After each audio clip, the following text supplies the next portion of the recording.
اللہ اکبر اللہ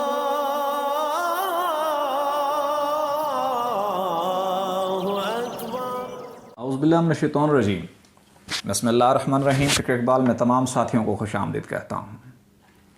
ایک ساتھی ہیں، انہوں نے سوال کیا ہے کہ تزکیہ نفس کے بارے میں بتائیں، جو کہ قرآن پاک میں ہے تزکیہ نفس۔ ہم علماء سے بار بار سنتے ہیں تزکیہ نفس۔ تزکیہ نفس ہے کیا چیز؟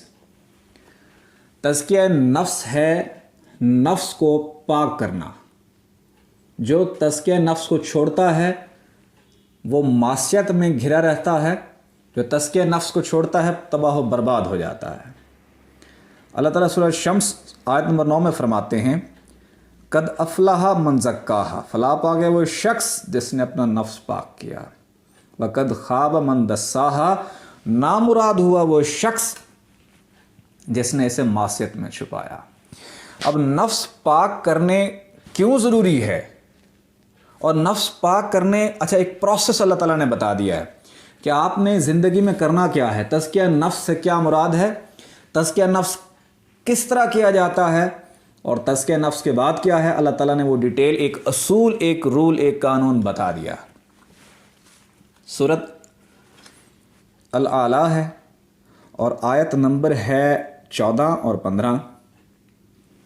قد افلح من تزکا، فلاح پا گیا وہ شخص جس نے اپنا نفس پاک کیا، وَذَكَرَ رَسْمَ رَبِّهِ، اور اپنے رب کے نام کا ذکر کیا، فصلى، اور پھر نماز پڑھی۔ یعنی اس آیت میں اللہ تعالیٰ نے ایک اصول بنا دیا ہے، قانون بنا دیا ہے کہ پہلے فلاح پا گیا، آباد ہو گیا وہ شخص، کامیابی ملی اس شخص کو جس نے اپنے نفس کو پاک کیا۔ آگے کیا فرمایا؟ نفس پاک کرنے کا اصول بتا دیا، تزکیہ نفس کا اصول بتا دیا۔ کیا؟ وَذَكَرَ اسْمَ رَبِّهِ، اور رب کے نام کا ذکر کرو۔ اصول ہے، اگر آپ چاہتے ہیں کہ تزکیہ نفس ہو جائے تو رب کے نام کا ذکر کرو اور پھر نماز پڑھو۔ وہ کیوں؟ کیونکہ جو آپ کا نفس ہے، اب ہمیں سمجھنا ہوگا کہ نفس کیا ہے۔ سب سے پہلے جب تک ہم یہ نہیں سمجھیں گے، کہتے ہیں نا جب تک مرض کی تشخیص نہ ہو تو علاج نہیں ہوتا، جب تک نفس کا پتہ نہ ہو تو تزکیہ نفس کیسے ہوگا؟ در حقیقت اللہ تعالیٰ نے فرمایا ان کی مثال چوپایوں جیسی ہے، حیوانوں جیسی ہے، اینیملز جیسی ہے، بلکہ اس سے بھی بڑھ کر گمراہ کہ انسان نما حیوان ہے۔ ایک حیوان ہے جو ہمارے اندر موجود ہے جس کو نفس کہا گیا ہے۔ اس حیوان کی 4 کنڈیشنز ہیں، نفس امارہ، نفس لوامہ، نفس ملہمہ، نفس مطمئنہ۔ ہر انسان کا پیدائشی طور پر نفس امارہ ہوتا ہے، ناپاک ہے، حیوان ہے۔ یہ حیوان ہمارے جسم سے جب نکلتا ہے تو انسانی شکل دھار کر جا کر باہر بری محفلوں میں گھومتا ہے، وہاں سے ناری طاقتیں اور شیطانی طاقتیں حاصل کرتا ہے اور ہمارے جسموں میں داخل ہو جاتا ہے، اور ہم خواب میں ڈر جاتے ہیں، گھبرا جاتے ہیں، کیونکہ یہ شیطانی اور جنات کی محفل میں ہوا کرتا ہے۔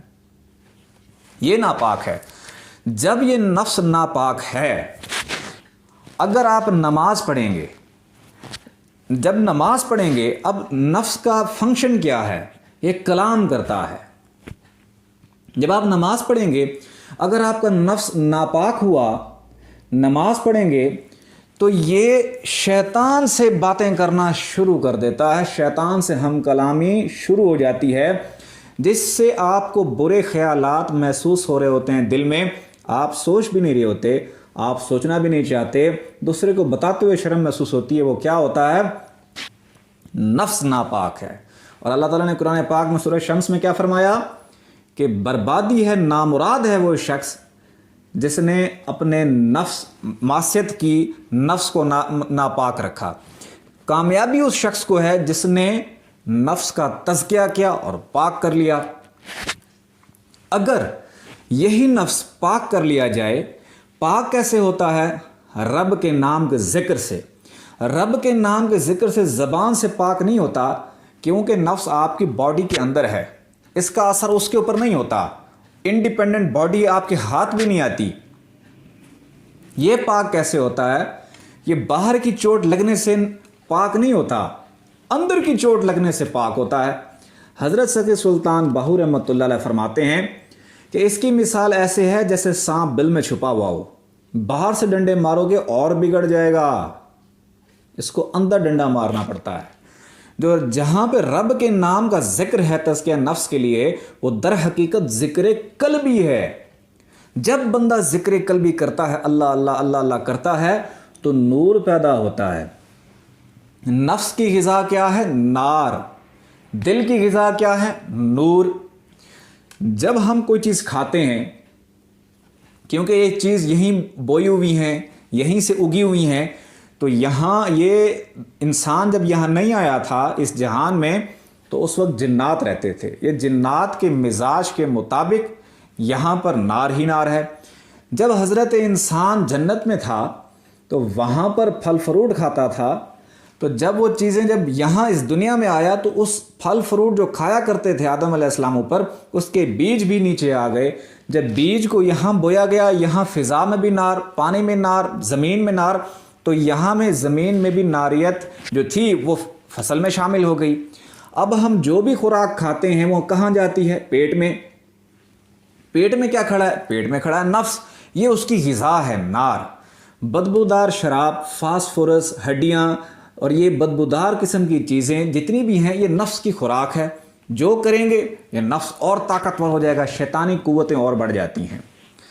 इसको ख़त्म करने के लिए, इसको पाक करने के लिए क्या है? ज़िक्र अल्लाह। ज़िक्र अल्लाह से मुराद ज़िक्र कल्बी, क्योंकि खाली ज़बान से ज़िक्र करने से ये अंदर तक चोट लगती नहीं है, बल्कि और बिगड़ जाता है इससे।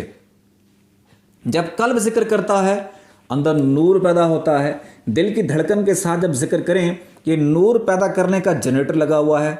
जब ये अल्लाह अल्लाह करना शुरू करता है, टिक टिक के साथ अल्लाहु अल्लाहु अल्लाह, तो नूर पैदा होता है। वो नूर आपके कल्ब से खून में शामिल हो जाता है और जाता है और जाकर नफ्स को भी घेर लेता है। ये प्रोसेस शुरू हो जाता है, इसको तज़किया नफ्स कहते हैं। बग़ैर ज़िक्र कल्ब के आप कभी भी तज़किया नफ्स नहीं कर सकते। बग़ैर ज़िक्र कल्ब पे कभी नफ्स पे गालिब नहीं आ सकते। और फिर जब बंदा इस दुनिया में रहता है, 11 महीने रहता है, दुनिया की गर्द व गुबार पड़ती है, दुनिया में रहते हुए दुनिया के माहौल के मुताबिक जो नारियत थोड़ी ज़्यादा हो जाती है, फिर रमज़ान शरीफ का महीना आता है और रमज़ान शरीफ ख़ास तौर पर तज़किया नफ्स के लिए है। यानी 11 महीने की जो कमी कोताही होती है दुनिया में रहते हुए, रमज़ान शरीफ का एक महीना आता है, उस एक महीने के अंदर सुबह से शाम तक ना खाएं, वो नार आपके नफ्स तक ना पहुँचे, उसी दौरान ज़िक्र इलाही कसरत से करें, ज़्यादा नूर पैदा हो और जाके अंदर के सफाई करे, तज़किया नफ्स करे। 20 दिन अगर तज़किया नफ्स से, रोज़े रखने से अगर वो साल की कमी कोताही पूरी नहीं होती, फिर आखिरी अशरे में रमज़ान शरीफ में एतकाफ़ में बैठ जाते हैं कि अब दुनिया के ख्याल भी छोड़ दो। उसमें एक रात आती है लैलतुल क़द्र की, जिसमें आक़ाए दो जहां मोहम्मद मुस्तफ़ा सल्लल्लाहु अलैहि वसल्लम की रूह मुबारक तशरीफ़ लाती है। वो लैलतुल क़द्र की रात होती है और उस रात वो नूर इतना अता कर देते हैं कि इतना हम सालों में भी ज़िक्र करने से नहीं बना सकते। ये है तज़किया नफ्स। इसकी बाकायदा मैंने एक और डिटेल भी बताई है कि ये तज़किया नफ्स की 4 जो कंडीशंस हैं, नफ्स अम्मारा, नफ्स लवामा वो भी नापाक है, लेकिन कदर बेहतर है नफ्स अम्मारा से। फिर क्या होता है, मज़ीद जब नूर की शिद्दत से, नूर की तरबियत से मज़ीद जब तरबियत होती है तो नफ्स लवामा या मुलहिमा बनता है, वो भी नापाक है, वो भी पाक नहीं है। नापाक ये ना कलमा पड़ता है। जब तक आपका नफ्स अम्मारा से लवामा मुलहिमा बनता है, आपको नमाज में वसवसे आते ही रहेंगे। लेकिन जब ये नफ्स मुतमइन्ना हो जाता है, फिर आपकी शक्ल, आपकी हम शक्ल इंसान बन के कलमा पढ़ लेता है, ला इलाहा इल्लल्लाह मुहम्मद रसूलुल्लाह सल्लल्लाहु अलैहि वसल्लम। फिर जिसका नफ्स पाक नहीं है वो नमाज पढ़ता है, उसके उसी वक्त ख्यालात जुड़ जाते हैं शैतान से, नफसानी शहवानी शैतानी ख्यालात उस वक्त नमाज में होते हैं।